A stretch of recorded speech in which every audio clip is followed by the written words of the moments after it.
Hey everyone, welcome back. The second in a series, we are talking about our favorite AEW talent. This time, we are talking about our favorite female talent in AEW.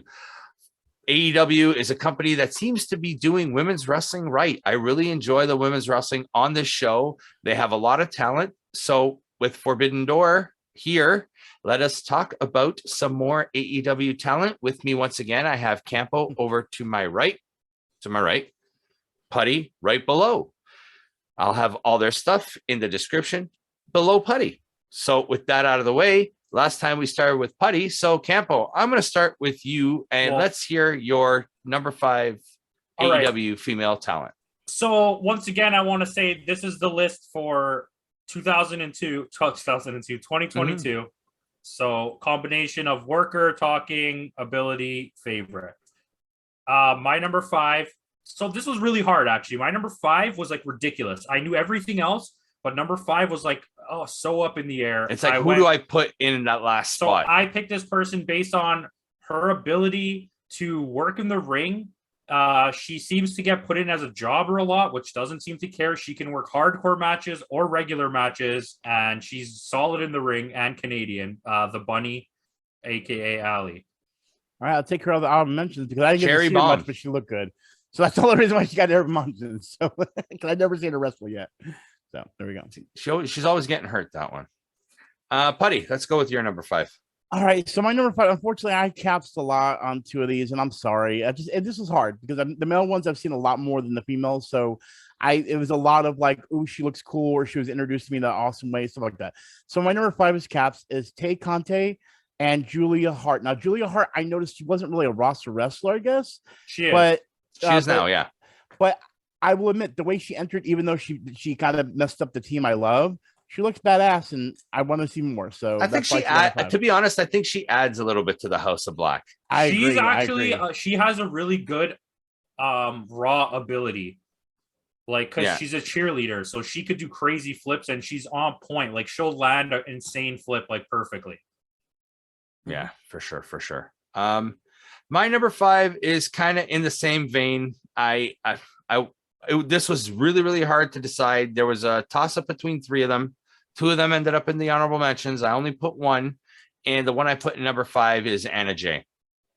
Anna Jay. That was very close to that as well. Yeah. For me, my reasoning behind Anna Jay is she's a solid talent in the ring. She's learning as she's going along, too. It's like, with every match that she's in, she's improving, and she could be a great long-term asset to this company.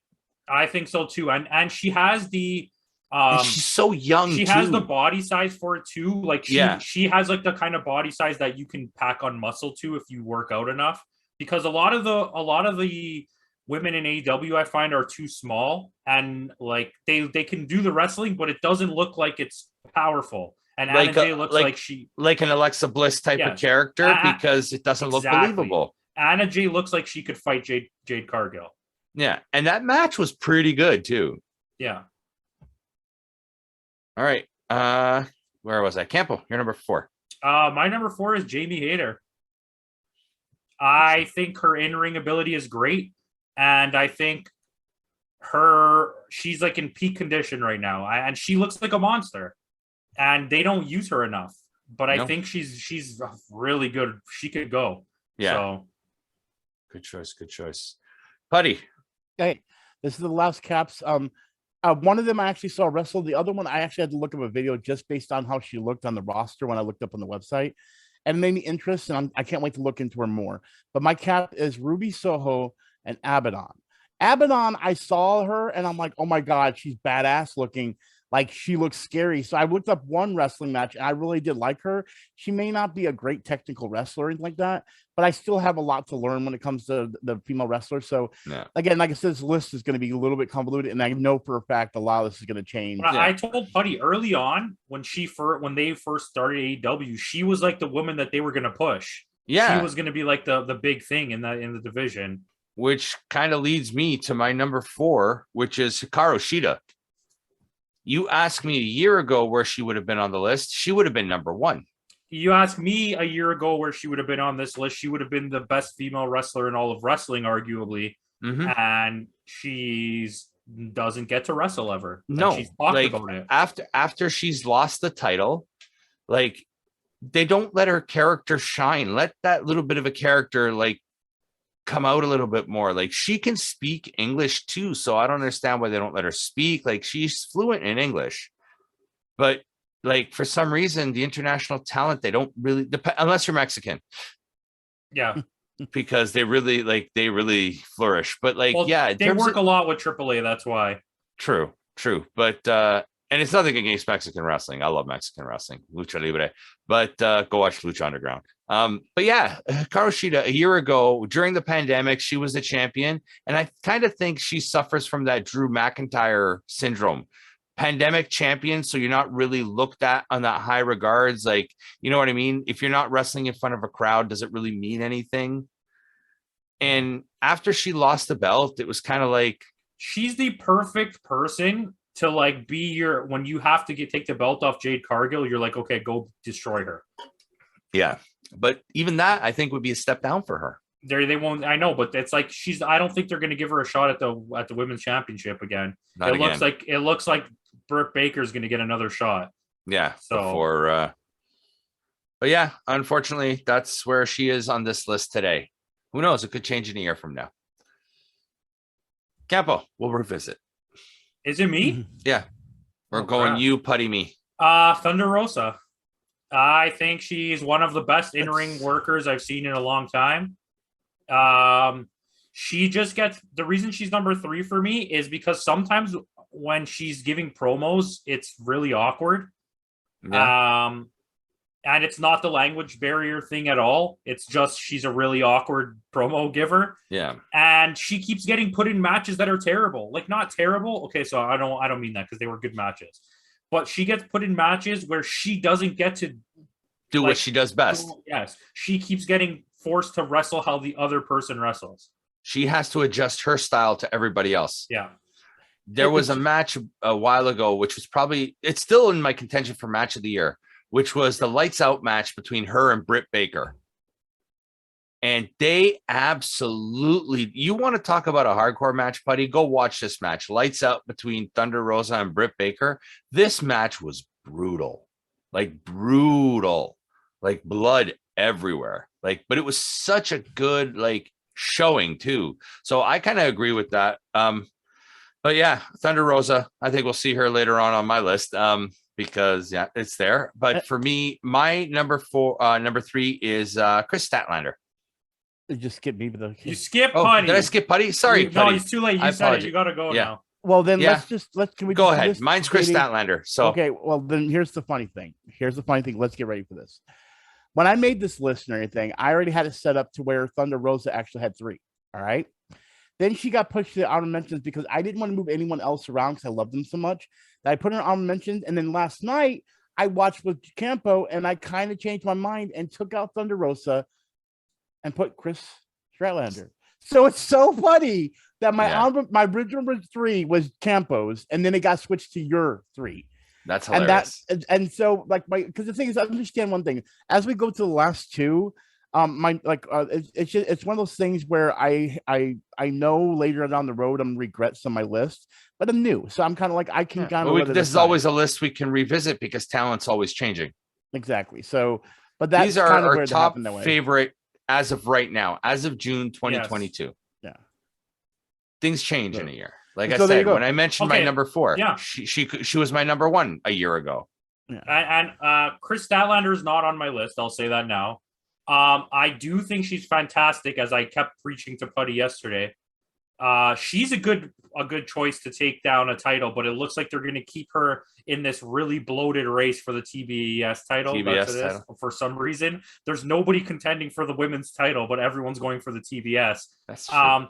But I just don't feel a connection with her yet. I got to watch more, and so I'm not ready to commit to her on my list yet. But she's a really good wrestler. In that case, then what is your number 2? It's a tie. Okay, it's Riott, who I think is completely misused, at least currently. post her having the title. And even though she's not really AEW, she's on my list, the Magic Girl Yuka Sakazaki, because she's wrestled more matches in AEW in the last year than Hikaru Shida has. So, well, it's okay. I'm counting it. I'm not. I don't want to stop you, but so we can make things quicker. Let's just go into my number 2. It's Riho as well. Thank you, Campo. I actually put her number 2 because of you. Like that one match you showed me with her and the other girl, I can't remember. I was like, this is amazing, and I became a fan. So yeah, I'll just throw that in there right now. Riho's my number 2. She's a great wrestler. She just, and for such a small person, like the Japanese wrestlers in that frequent AEW or are part of AEW, they make it look more believable. Are so good, and they're so misused. It's absolutely insane. Yeah, absolutely. I didn't skip you this time, Putty. So my my number 2 is the doctor herself, Britt Baker, DMD. And for me, she's not even on my honorable mentions. Same here. Sorry. I enjoy her matches. I really do. I like the character more. I think she's a fantastic character. Yeah. And a talker. She had about a year ago, she had a great feud with, I don't know if she's even with the company anymore, but she had a great feud with like Big Swole. I don't think she is anymore. Yeah. Cedric Alexander's wife. Yeah. I just, when you watch her, okay, in a regular Britt Baker match, it's fine. But when you see her with the actual like great wrestlers of AEW in the female division, she can't keep up with them. Like it's like a constant race of her trying to catch up. Like every time she faces Thunder Rosa, it's like she's like 2 steps behind every time, and it's just like botch. But like you gotta pair her with the right people. Yeah, I think absolutely. I'm just not a fan. And hey, that's why it's heel personal. Works great. Her heel works great because I really don't like her. So. Yeah, see. At least it's not Sammy Guevara. Just like the one on Putty's list, Ty Conti. A year ago, she would have probably made the list. Now I want her as far away from the list as possible. Yeah. Right. Putty. Where are we? Campo? My number 1. Yeah. Like I already like this person as a wrestler. But like just in a couple of matches shot right up to my number 1. It's Toni Storm. Like her ring work and her character and everything she does is just really good. And like the perfect example was that crazy like pile driver on the side apron flip thing that they did. Canadian Destroy. Yeah, Canadian Destroy. There you go. I couldn't even remember what it was. I just remember it happened. Like she was one of the ones that was battling for that number 5 spot for me. There were so many choices, and Toni Storm was one of them. Just right now for me, everything all in and plus being my favorite, I think this is where I've chosen to put all my eggs in this basket. In this basket there. I still need to watch stuff with her. That's why she didn't even I don't mention nothing because I just haven't really get to watch anything and see anything with her. So, and Putty, you guys want to say it because you guys already probably know. No, really? No, Jade Cargill. Yeah, there you go, JD. He called it. Here's the thing. I know I'm probably not going to like her a year down the road once I get more experience. I think you might because she's only going to get more famous and better. Again, when you come in dressed up as Jade from Mortal Kombat, you already have me. But then I love her. Like I like her attitude. I will say, last night, Camp were talking about it. I don't like some of the looks she's going for now. Like I want her to go back to that Jade look. Go back to that. That was amazing. But it just doesn't feel like she is. But then I just like how much of a bitch she is. She's so entertaining. I'm that bitch. I mean? Yeah, that's literally her whole thing. Yeah, that's her gimmick. It really is enjoyable to me. And so again, I'm sure she'll go down the list later on, but right now, because I'm just getting into AEW and she came in with Jade and she still kind of has that. Right now, she gets the number 1 spot, but it's close between me and her. No, it's not. And that's why these lists are subjectives. These are our top 5 favorite right now. And it's funny, they positioned her perfectly. They've given her two other women in her stable to take the beatings for her. So she doesn't have to look stronger. Weak, and they've given her someone to talk for her now. Yeah, so she doesn't have to talk. Yeah. So it's like you've set her up for success. Yeah. Yeah. My number 1 was on your list earlier, Campo, and as of right now, it's Thunder Rosa. That's fair. Thunder Rosa is such a talent. Technically, she is fantastic. I remember, like, I haven't been watching Thunder Rosa that long, but there was a match she had a few years ago when Billy Corgan relaunched the NWA, and Sienna was the women's champion there, and her and Thunder Rosa had the match, and that was the first Thunder Rosa match I've seen. I was hooked. I became a Thunder Rosa fan at that point. And just like to see her outside of wrestling too, like when she does her show or when she goes on Toy Hunt with Ethan Page there, like the charisma that she has and that character, I want to see more of that brought to her in-ring promo work. You know what I mean? So that's why that's a good number one. No. All of our number ones are good. I don't see an issue with any of them. Like, actually, all the lists were good. Yeah, let's. You know what? A three-way match between Thunder Rosa, Tony Storm, and Jade Cargill. Let's have it. Yeah, I right. would definitely take. Yeah, that. right. Let's have it. Unify the belts. And Winner takes all.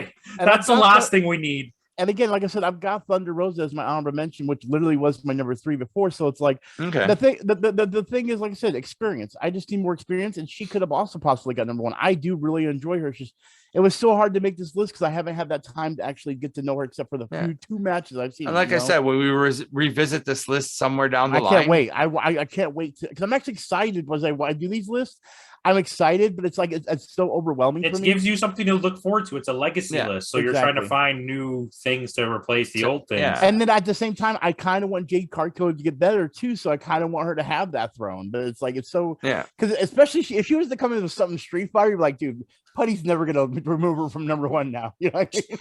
Right? Probably not. Already not. So okay, Campo, let's get an honorable mention from you then. Okay, well. I'll say Ruby Soho. I was never a fan of Ruby Riott. No, she was misused in the WWE. Like slowly, it, like she's just been building on, like growing on me. And I love the song. And then plus you had Rancid come out perform at the pay-per-view. Like, but Rancid is like one of my favorite bands of all time too. It's such a smart thing to name yourself after a song, so that way you can have that song. Do you know what I mean? Like it's like pure genius. Like you set yourself up for success. Yeah. And she can wrestle. Her match against Britt Baker, was it? Yeah. Was great. Yeah, it was. Like, from her angle mostly, but well, see, that's what I'm starting. And I know WWE's trying to do this, but that's what I'm noticing with AEW a lot is you know, when we got so used to WWE where the divas or just the female wrestlers are all about looking hot, and I know WWE has changed it, but I feel like AEW is always more towards that. Like, hey, we're not here because they're attractive; they're here because there's some really good wrestlers here that have characteristics to them that have charisma. A lot of these women also wrestle in other things like AAA and like on their free time because they're allowed to. Yeah, and I think that lets them grow as wrestlers and become more known for the wrestling, where in WWE you come in, you wrestle, but you're going to play the gimmick that they tell you you're going to play. Yeah. Like I said about the men, it's the same thing, right? Yeah. So you get stuck being forced as some old man wants you to be some hot girl, where here it's like, if you want to look like that, you choose how. In AEW, you choose everything on your own. They don't point at you and say, this is your character. But that works. Like Tony Storm is just playing Tony Storm. That's always been Tony Storm. But see, that's what makes it good because again, it's kind of like when I do anything on my end, I'm doing characters that I would enjoy making. So you're not forced to do something like, as an actor or someone that would be an actor, like in that situation, you have to act the part. But if you are able to mold yourself into something that you enjoy playing, whether heel, babyface, or anything, then you actually can make something that's entertaining. It's like this across all the channels when we do shows where everyone sees that same person. It doesn't change for anything, right? Yeah, exactly. But like if you were in WWE, they'd be like, no, you have to be glasses hat boy. And then I'd be sitting here like, I'd be like, but it's true though, like one of the best talents that Ring of Honor had, which was Roxy. She's now generic Roxana Perez or whatever she is now in NXT, and she's not the character that made her what she was in Ring of Honor. That doesn't exist anymore. You're this character now. Mm-hmm. It's like what was her name? The one that sleeps all the time now, Wendy Chu. I forgot who she was, but she was on the independent circuits, and she was a great wrestler on the independent circuits. But you know what? You're a narcoleptic now that sleeps in the middle of your matches. God. Yeah, and it's I like, never knew about that. it's just so stupid to, and the gimmick you gave them is like a disability, like someone's disability for real, and it's just kind of weird. It's like, look at Ember Moon. Like, just looks happy as hell now, doing whatever I want. That she doesn't getting have to be show the my happy talent. vampire werewolf thing. Yeah, and it's like she got so improperly used in the WWE where they were like, no, you have to play this gimmick and don't go too far in your matches. And now it's like, okay, you want to jump off ladders, go ahead, just don't die. Yeah, that was another thing too that we were talking about, especially with New Japan and AEW. I kept on saying it when we were watching New Japan Wrestling last night. I'm like, God, I got so used to WWE that the stuff they do between both New Japan and AEW are the stuff that the Hardy Boys would do that make me go, oh my God, it's amazing. And now it's like, wait, this is a regular. This is what all these wrestlers are doing on a regular basis. So like when you look at someone like Hogan, you're like, dude, you watch suck. any of Shinsuke Nakamura's matches when he was the IWGP Intercontinental Champion in Japan. His matches were some of the best. Well, guess whose matches we're going to watch in like 10 minutes? There was one. Like I became like I'll post it up later, but maybe it'll be the thumbnail for this one, or who knows, maybe a thumbnail down the road. But there's a photo of me with Nakamura. I love it. It's always been one of my favorite photos, and I'm like, and this is like in the time when he was like doing Ring of Honor work and stuff like that. And off topic here, but yeah, like, and how basically they've neutered him in WWE. Like, no, you're not going to be a single star. You know what? Riddle needs a partner. We're going to put you with Riddle now because your tag team partner Boogeyman over there is hurt. Booger. But it's like, you know, and they're neutering him, kind of like what they did with Cesaro, which I'm surprised they don't even give him enough screen time. This guy should be your champion. The best wrestler on your roster doesn't even get screen time. This is the thing, and like I talked to it. One of the best talents on the roster, who's a champion, can't even get a pay-per-view match. No, it's Ricochet. He lost the title. Oh, he did. That's right. Spoiler. They took it from him because I'm telling you right now, they're gonna cut him. Yeah, because next was it? They gave it to Gunter, right? Yeah, they love Gunter #1, and also you haven't seen Ricochet anywhere, so like there's a good chance he's gonna get cut. Anyway, okay, so Ricochet to AEW confirmed. You heard it here first. In all other organizations, you can have a little guy versus a big guy match, and nobody really cares about that. In WWE, it's always booked as like you can't have these little wrestlers winning the championship because they're too small. It's not, but you can't have like a Ricochet beat Roman Reigns. It's not believable. Yeah, exactly. But in New Japan, you'd have Rey Mysterio beat the Giant 10 times out of 10, probably. Well, it's like a few years ago, there was that the Beast from the East pay-per-view that the WWE did where Kofi Kingston had a match against Brock Lesnar. And like, this is a guy that you've pushed for years on end as a great tag team wrestler and he gets squashed by Brock in like a minute and a half. But we're totally off topic here now. Anyway, back to women's wrestling. Back to women's wrestling in AEW. Ruby Soho was also on my honorable mentions list, so I'll scratch that one. So the name I'm going to go with, who's criminally underused right now, is Penelope Ford. Ever since Kip Sabian is not on, I don't know even if he's on the roster anymore. Yeah, he is. I think I saw them recently. To me, ever since they had that hardcore match with the Bunny and Anna Jay and Ty Conti, it's she just kind of started getting pushed aside, then she got put with what's his face, and now she's like disappeared off the thing. Why wouldn't they leave them as a tag team? Her and the Bunny was a great thing. It was. Well, see, that's what I'm saying. I want to get. When I was going through the roster, you know, I hate that I was looking at the roster and not getting to see because it's a funny thing when you watch wrestling and you see someone get introduced and you're like, oh, I don't like them.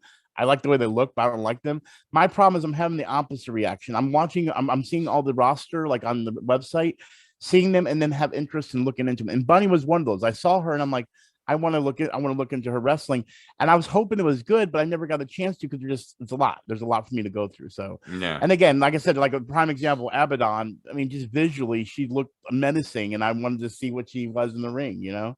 But yeah, so I'm going to be looking more into Bunny more. I think she might even get on the list maybe down the road. You never know. No. Anything else, guys? Any other? Yeah, I had my next two. I'll just say we already talked about it, but I had Jade Cargill and Anna Jay was my next two on my list. Yep. Britt Jade Baker would have been another one if I got there, and Hikaru Shida, but she doesn't wrestle. Yeah. I can't give it to you if you don't wrestle. You have people coming over from Japan that wrestle more than you. Who are not even on the roster. Like Maki Ito. Yeah, exactly. And she's amazing. I love her. She has wrestled more than Hikaru. Yeah, since she had like a year ago, I think. Yeah. I would say since last summer till now, in 12 months. Maki Ito's had more matches than AEW. Sakazaki's had also like 11, 12 matches. Yeah. And she's That's not like even every part of the other roster. week. That's every other. Well, she's like a borrowed talent. She's like a split talent. Yeah. So that's why I was able to put her on the list. But all right. But if that's all. Yeah, that's all. All right. We will end it there. Thanks again for joining us. Let us know in the comments below who, if you watch AEW, who your top AEW female talent is. And on that note, thanks again for joining us, and we'll see y'all next time. Wrestling.